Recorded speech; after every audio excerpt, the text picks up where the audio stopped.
Pain, they say, oftentimes feels unbearable. But what happens when that same pain becomes a home? Welcome to Not Depressed Just Clueless. Today's video is called Addicted to Pain. It's not a clickbait. It's not just a poetic title. It's a truth that I've lived and one I'm still unlearning.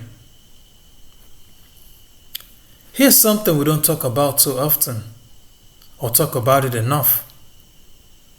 When you've lived a life in chaos long enough, peace feels like a threat.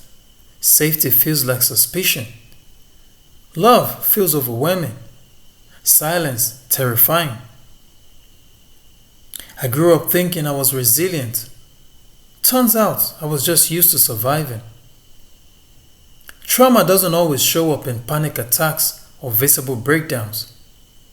Sometimes it hides in your preferences, like who you date and what you tolerate. In the way your stomach knots when something good happens because somewhere in your wiring, good equals temporary. And that's what this is about. How trauma, especially the prolonged kind, trains your subconscious to crave what it once feared. Pain becomes familiar, and familiar feels safe, even when it's slowly destroying you. You see, your subconscious is not evil, it's efficient. Its job is to keep you alive, not happy.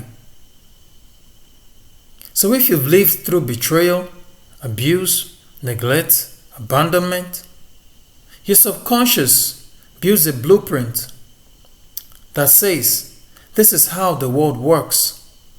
People will leave, you are not enough, or that love hurts.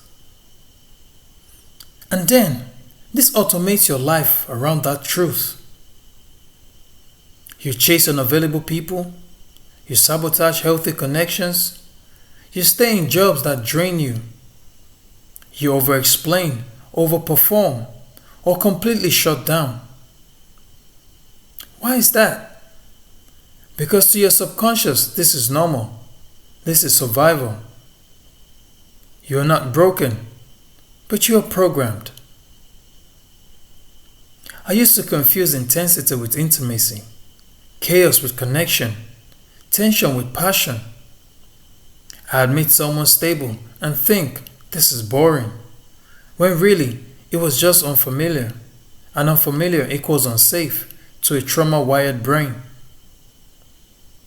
So I kept repeating patterns, returning to old relationships that mirrored old wounds, thinking I was choosing love.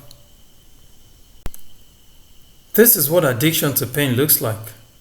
Not in the dramatic movie scene that you see in Hollywood, but in the quiet everyday decisions. The way you flinch at kindness, the way you expect betrayal, the way your brain braces up for pain, even in peace. So how do you break out of it? First is by recognizing it. Healing doesn't start with grand transformations. It starts with small awareness. Like, I'm not actually in danger. I'm just uncomfortable because this is new. Or, this person isn't ignoring me. They're just busy. My brain is filling in the blanks with old stories. The subconscious can be rewired. It just needs repetition, not perfection.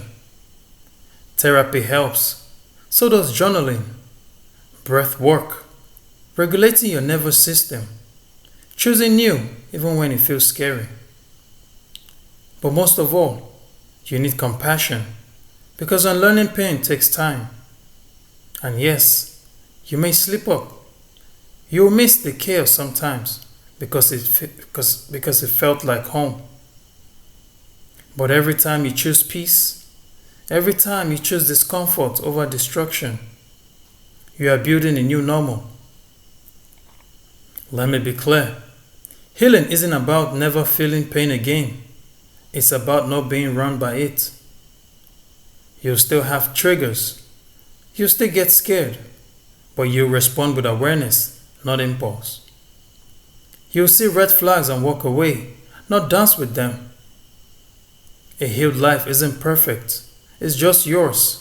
chosen, created, not recycled from someone else's damage. You won't crave chaos, you'll crave calm instead. And not because you've become boring, but because your nervous system has learned safety finally. If this video hits something in you, it's not a sign you're broken, it's a sign you're waking up.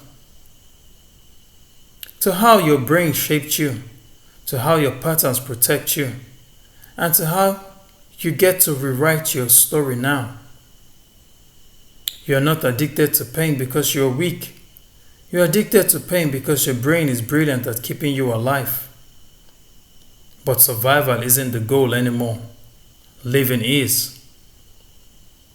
Thanks for watching Not Depressed Just Clueless. If this resonated with you, please share, comment below, and tell your story, because the more we name these patterns, the less power they hold. Until next time, stay curious, stay kind, and please don't forget to subscribe to this channel.